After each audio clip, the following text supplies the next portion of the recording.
Kodakara കുഴൽപ്പണക്കേസിൽ BJP വെള്ളപൂശിയാണ് ഇഡിയുടെ കുറ്റപത്രം. Kaloor PMLA കോടതിയിലാണ് കുറ്റപത്രം സമർപ്പിച്ചത്. ബി.ജെ.പിയുടെ പണം എന്നതിന് തെളിവില്ലെന്നാണ് ഇഡിയുടെ കണ്ടെത്തൽ. വിവരങ്ങളുമായി ഉമേഷ് ചേരുന്നുണ്ട്. ഉമേഷ്, ഇത് ബി.ജെ.പിയുടെ പണമാണ് എന്നതിന് ഒരു തെളിവുമില്ല. അതായത് ബി.ജെ.പി നേതാക്കൾ കെ സുരേന്ദ്രൻ അടക്കമുള്ള നേതാക്കൾക്ക് ഒരു പങ്കുമില്ല എന്നതാണോ ഇഡി പറയുന്നത്? അതെ വർഷ, ഇത് പൂർണ്ണമായും ബി.ജെ.പിയെ വെള്ളപൂശുന്ന തരത്തിൽ ഉള്ള കുറ്റപത്രമാണ് ഇപ്പോൾ എൻഫോഴ്സ്മെന്റ് ഡയറക്ടറേറ്റ് കോടതിയിൽ സമർപ്പിച്ചിരിക്കുന്നത്. നമുക്ക് മുമ്പിൽ ഈ തിരൂർ സതീഷ് അടക്കമുള്ളവരുടെ വെളിപ്പെടുത്തലുണ്ട്. പൊതുസമൂഹത്തിന് മുമ്പിൽ തിരൂർ സതീഷ് അടക്കം പറഞ്ഞ കാര്യങ്ങൾ മാധ്യമങ്ങളിലൂടെ വന്നതാണ്. അന്ന് അദ്ദേഹം വിശദീകരിച്ചിരുന്നു, ഇത് 2021 നിയമസഭാ തെരഞ്ഞെടുപ്പ് കാലത്താണ്. ആ കാലത്ത് ഈ ബി.ജെ.പിയുടെ തൃശൂർ ജില്ലാ കമ്മിറ്റി ഓഫീസിലേക്കാണ് ഈ ചാക്കിൽ ധർമ്മരാജ് എന്നയാൾ ചാക്കിൽ പണവുമായി എത്തിയത്. 3.5 കോടി രൂപ ഉണ്ടായിരുന്നു. 6 ചാക്കുകളിലായി ഈ ധർമ്മരാജ് എത്തിച്ച പണത്തിൽ നിന്ന് 3 ചാക്കുകളിലെ പണം ബി.ജെ.പി ജില്ലാ ട്രഷററായിരുന്ന സുജയ് സേനൻ കടത്തിക്കൊണ്ടുപോയെന്നും തെരഞ്ഞെടുപ്പിന് ശേഷം ബാക്കി വന്ന 1.5 കോടി രൂപ ബി.ജെ.പി ജില്ലാ അധ്യക്ഷൻ കെ അനിൽകുമാറും ജില്ലാ സെക്രട്ടറി KR ഹരിയും ചേർന്ന് ചാക്കിലും ബിഗ് ഷോപ്പറിലുമായൊക്കെ കൊണ്ടുപോയി എന്നൊക്കെയായിരുന്നു തിരൂർ സതീഷ് അന്ന് ആരോപിച്ചത്. ഇത്രയും വലിയ വെളിപ്പെടുത്തലൊക്കെ വന്നത് പിന്നീടാണ്. ആദ്യഘട്ടത്തിൽ തന്നെ ഇത് 2021 നിയമസഭാ തെരഞ്ഞെടുപ്പ് കാലത്താണ് ഇങ്ങനെ കൊടകരയിൽ ഈ കൊണ്ടുപോകുന്ന പണം, കാറിൽ കൊണ്ടുപോയായിരുന്ന പണം കൊള്ളയടിച്ചു പോയത്. ആദ്യഘട്ടത്തിൽ തന്നെ പോലീസ് അന്വേഷണത്തിൽ വ്യക്തമായിരുന്നു ഇത് തെരഞ്ഞെടുപ്പുമായി ബന്ധപ്പെട്ട് കർണാടകയിൽ നിന്ന് ബി.ജെ.പിക്ക് വേണ്ടി ഈ കള്ളപ്പണം എത്തിച്ചപ്പോൾ അതാണ് കവർ ചെയ്യപ്പെട്ടു പോയത്. 3.5 കോടി രൂപ ഉണ്ടായിരുന്നു ആ കവർച്ചയിൽ എന്നൊക്കെയുള്ളത് നേരത്തെ തന്നെ വ്യക്തമായതാണ്. പക്ഷേ ഈ തിരൂർ സതീഷിന്റെ വെളിപ്പെടുത്തൽ പിന്നീടാണ് വരുന്നത്. ആദ്യഘട്ടത്തിൽ തന്നെ ഇത് ബി.ജെ.പി നേതാക്കളുടെയും ഒക്കെ പങ്ക് വ്യക്തമായതാണ്. അതുമായി ബന്ധപ്പെട്ട് പോലീസ് കുറ്റപത്രമടക്കം സമർപ്പിച്ചതാണ്. ഈ കളവ് മുതലടക്കം പോലീസ് അന്ന് കണ്ടെത്തിയിട്ടുണ്ട്. വളരെ വിശദമായ അന്വേഷണം മുന്നോട്ട് പോവുകയായിരുന്നു. ആദ്യഘട്ടത്തിൽ ഇക്കാര്യം എൻഫോഴ്സ്മെന്റ് ഡയറക്ടറേറ്റ് അന്വേഷിക്കണമെന്നാവശ്യപ്പെട്ട് ഹൈക്കോടതിയിൽ പൊതുതാൽപര്യ ഹർജിയൊക്കെ എത്തിയതാണ്. ആ ഘട്ടത്തിൽ ഈ അന്വേഷണം സംബന്ധിച്ച കാര്യത്തിൽ ഉരുണ്ടുകളി തുടരുകയായിരുന്നു. കുറെ കാലം എൻഫോഴ്സ്മെന്റ് ഡയറക്ടറേറ്റ് ഹൈക്കോടതിയിൽ ചെയ്തത് ഇക്കാര്യത്തിൽ ഒരു ഉരുണ്ടുകളി തുടരുകയായിരുന്നു. അന്വേഷണം ഏറ്റെടുത്തതായോ അല്ലെങ്കിൽ ഏത് ഘട്ടം വരെ എത്തി എന്നൊക്കെ കൃത്യമായി വിശദീകരിക്കാൻ ഇഡി അന്ന് തയ്യാറായതുമില്ല.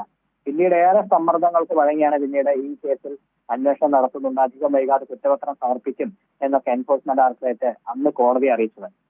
അതിനുശേഷമാണ് ഇപ്പോൾ ഇഡി ഒരു കുറ്റപത്രം സമർപ്പിച്ചത്. ഈ കുറ്റപത്രത്തിലെ കണ്ടെത്തലാകട്ടെ ഏറെ വിചിത്രവുമാണ്. ഇതുവരെ പൊതുസമൂഹത്തിന് മുമ്പിലേക്ക് വരാത്ത, അല്ലെങ്കിൽ ഒരിക്കൽ പോലും ഈ നമ്മൾ കേട്ടിട്ടില്ലാത്ത പല പേരുകളും കണ്ടെത്തലും ഒക്കെയാണ് ഇഡിയുടെ ഭാഗത്ത് നിന്ന് ഉണ്ടായത് എന്നുള്ളത് ഈ കുറ്റപത്രത്തിലെ വിശദാംശങ്ങൾ പരിശോധിക്കുമ്പോൾ നമുക്ക് വ്യക്തമാവും. ഇത് തെരഞ്ഞെടുപ്പ് കാലത്ത് കർണാടകത്തിൽ നിന്ന് കേരളത്തിലേക്ക് ഒഴിക്കിയ കള്ളപ്പണമാണ് എന്ന് വ്യക്തത ഉണ്ടായിട്ടും ഇഡി ബി.ജെ.പിയെ വെള്ളപൂശിക്കൊണ്ട് ഇഡി കുറ്റപത്രത്തിൽ വിശദീകരിക്കുന്നത് മറ്റൊരു കാര്യമാണ്.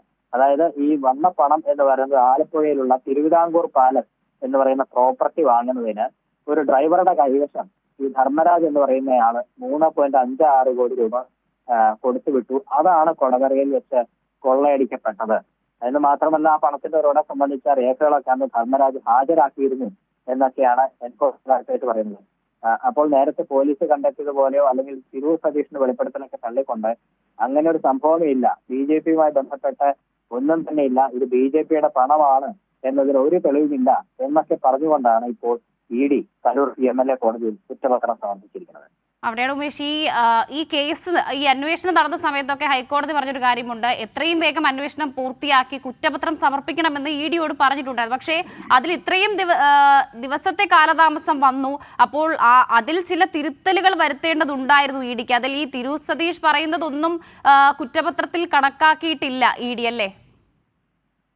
തീർത്തും അങ്ങനെ തന്നെ വേണം മനസ്സിലാക്കാൻ. അതായത് ബി.ജെ.പിയുമായി ബന്ധപ്പെട്ട് എന്തൊക്കെ തെളിവുകൾ അല്ലെങ്കിൽ ഇതുമായി ബന്ധപ്പെട്ട തെളിവുകളോ അല്ലെങ്കിൽ മൊഴികളോ വന്നിട്ടുണ്ടെങ്കിൽ അതെല്ലാം തീർത്തും ഒഴിവാക്കിയാണ്, തീർത്തും ബി.ജെ.പിയെ സംരക്ഷിക്കുന്ന തരത്തിലുള്ള ഒരു കുറ്റപത്രമാണ് എൻഫോഴ്സ്മെന്റ് ഡയറക്ടറേറ്റ് കോടതിയിൽ സമർപ്പിച്ചിരിക്കുന്നത് എന്ന് വേണം മനസ്സിലാക്കാൻ. കാരണം ഇഡിയുടെ കണ്ടെത്തലും വിശദീകരണവും ഒക്കെ അങ്ങനെയാണ്. ഇതിലെ പ്രതികൾ ആരാണ് എന്നുള്ളത് തന്നെ പുതിയ ചില പേരുകളൊക്കെയാണ് ഈ കുറ്റപത്രത്തിൽ വരുന്നത്. ഇതുവരെ നമ്മൾ പറഞ്ഞു കേട്ടിട്ടില്ലാത്ത ചിലരുടെ പേരൊക്കെയാണ് ഈ കുറ്റപത്രത്തിൽ പറയുന്നത്. 23 പ്രതികൾ ഉണ്ട് എന്നാണ് പറയുന്നത്. ഇതിൽ കവർച്ച നടത്തിയത് 11 പേരാണ് എന്ന് പറയുന്നു. പക്ഷേ അത് ഒന്നും തന്നെ ശരി ഉമേഷ്, ഇപ്പോൾ ന്യൂസ് ഡെസ്കിൽ നിന്നും സുനിൽ അരിമാനൂർ കൂടി ചേരുന്നുണ്ട്. സുനിൽ, 23 പ്രതികളുണ്ട്, പക്ഷെ അതിൽ പ്രധാനപ്പെട്ട നേതാക്കൾ ആരുമില്ല. മാത്രമല്ല, ഈ കുറ്റപത്രത്തിൽ പറയുന്നത് ഇത് കുഴൽപ്പണമല്ല, അല്ലെങ്കിൽ BJPയുടെ തെരഞ്ഞെടുപ്പിന് വേണ്ടി അഴിമതിക്കായി കൊണ്ടുവന്ന പണമല്ല എന്നൊക്കെയാണ് കുറ്റപത്രത്തിൽ പറയുന്നത്. സുനിൽ, വർഷ 2021 തെരഞ്ഞെടുപ്പുമായി ബന്ധപ്പെട്ടാണ് കോടിക്കണക്കിന് രൂപ, അതായത് 41.40 കോടി രൂപയാണ് കുഴൽപ്പണമായി തെരഞ്ഞെടുപ്പ് സമയത്ത് കൊടകരയിൽ എത്തിക്കുകയും ഇത് തട്ടിക്കൊണ്ടുപോകാൻ ശ്രമിക്കുന്നതിനിടയിലാണ് പോലീസ് പിടിക്കുകയും അതിനെ തുടർന്നാണ് ഈ കുഴൽപ്പണ വാർത്ത പുറത്തു വരികയും ചെയ്തിരുന്നത്. ഇതിൻ്റെ അടിസ്ഥാനത്തിലാണ് പോലീസ് അന്ന് സമഗ്രമായിട്ടുള്ള അന്വേഷണം നടത്തുകയും ഇത് കള്ളപ്പണമാണെന്നും ഇത് സംബന്ധിച്ച സാമ്പത്തിക സ്രോതസ് അന്വേഷിക്കേണ്ടത് സംസ്ഥാന പോലീസല്ല, അത് എൻഫോഴ്സ്മെൻറ്റ് ഡയറക്ടറേറ്റ് അല്ലെങ്കിൽ കേന്ദ്ര ഏജൻസിയാണ് എന്ന് അന്ന് വളരെ വ്യക്തമായി തന്നെ പറഞ്ഞിരുന്നു. അതിനുശേഷം വിവിധ അന്വേഷണ ഏജൻസികൾ, സംസ്ഥാന സർക്കാരിൻ്റെ തന്നെ അന്വേഷണ ഏജൻസികൾ അന്വേഷണം നടത്തുകയും ഇതിനകത്ത് കള്ളപ്പണം ഉണ്ട് എന്ന് സ്ഥിരീകരിക്കുകയും ചെയ്ത് അന്ന് അന്വേഷണ റിപ്പോർട്ട് തന്നെ സമർപ്പിച്ചിരുന്നു. ഇതിന്മേൽ തുടരന്വേഷണം നടത്തേണ്ടതും ഈ കള്ളപ്പണത്തിൻ്റെ ഉറവിടം കണ്ടെത്തേണ്ടതും ആരൊക്കെയാണ് ഈ കള്ളപ്പണം കൊണ്ടുവന്നത് എന്നുള്ള സംബന്ധിച്ച കാര്യങ്ങളിൽ അന്വേഷണം നടത്തി അതിൻ്റെ കൂടുതൽ സത്യാവസ്ഥ പുറത്തു കൊണ്ടുവരേണ്ടത് ED ആണ് എന്ന് കാട്ടിക്കൊണ്ട് അന്വേഷണ റിപ്പോർട്ടിനോടൊപ്പം തന്നെ ശുപാർശയും കൂടെ വെച്ചുകൊണ്ടാണ് കൊച്ചി എൻഫോഴ്സ്മെൻറ്റ് ഡെപ്യൂട്ടി ഡയറക്ടർക്ക് കത്ത് നൽകിയിരുന്നത്.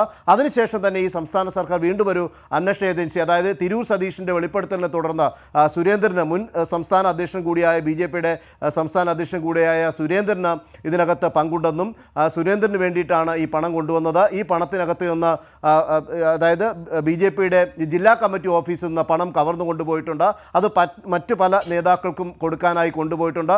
ഇത് സംബന്ധിച്ച് വിശദമായ അന്വേഷണം നടത്തണമെന്ന് അന്ന് പറഞ്ഞിരുന്നു.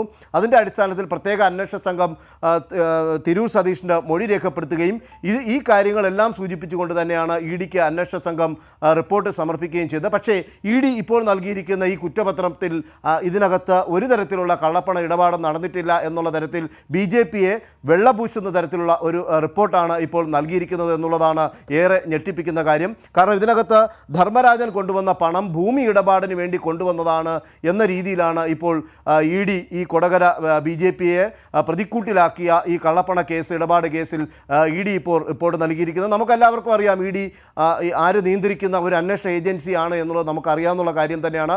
അതുകൊണ്ട് തന്നെ ഇതിനകത്ത് ഈ കുറ്റപത്രത്തിനകത്ത് പറയുന്ന കാര്യങ്ങളിൽ നമുക്ക് വളരെ വ്യക്തമായി തന്നെ അതിനകത്ത് കാര്യങ്ങൾ BJP നേതാക്കളുടെ ഇടപാടുകളൊന്നും തന്നെ ഇതിനകത്ത് പരാമർശിക്കാതെയുള്ള ഒരു കുറ്റപത്രം തന്നെയാണ് സമർപ്പിച്ചിരിക്കുന്നത്. അതുപോലെ മറ്റൊരു പ്രധാനപ്പെട്ട കാര്യം, തിരൂർ സതീഷ് തന്നെ പറഞ്ഞത് തന്നെ EDയിലെ ഉദ്യോഗസ്ഥരോ അല്ലെങ്കിൽ EDയോ മൊഴി രേഖപ്പെടുത്തുന്നതിന് വേണ്ടി വിളിച്ചിട്ടില്ല എന്നുള്ളതാണ്. കാരണം ഇതിനകത്ത് കൃത്യമായിട്ടുള്ള നിർണായകമായ വെളിപ്പെടുത്തൽ നടത്തിയത്, അതായത് ഇത് കള്ളപ്പണമാണെന്നും 3 ചാക്കുകെട്ടുകളിൽ കെട്ടിയാണ് ഇത് പാർട്ടി ഓഫീസിലേക്ക് കൊണ്ടുവന്നതെന്നും അതിനകത്ത് നിന്ന് ഒരു ചാക്കിൽ നിന്ന് പണം നേതാക്കൾ കൊണ്ടുപോയിട്ടുണ്ട്, അത് സുരേന്ദ്രന് കൊടുക്കുന്നതിന് വേണ്ടി കൊണ്ടുപോയിട്ടുണ്ട് എന്നുള്ളത് അടക്കം വളരെ വ്യക്തമായി തന്നെ തിരൂർ സതീഷ് മൊഴി രേഖപ്പെടുത്തിയിട്ടുണ്ട്.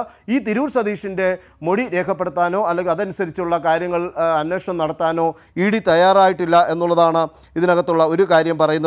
നേരത്തെ തന്നെ ഈ സ്രോതസ്, അതായത് 33.5 കോടി രൂപയുടെ സ്രോതസ് കണ്ടെത്തണമെന്നും ED അന്വേഷണം ആവശ്യപ്പെട്ട അന്വേഷണ സംഘം SP രാജു അന്വേഷണ സംഘം തലവനായ രാജു കത്ത് നൽകിയിരുന്നു.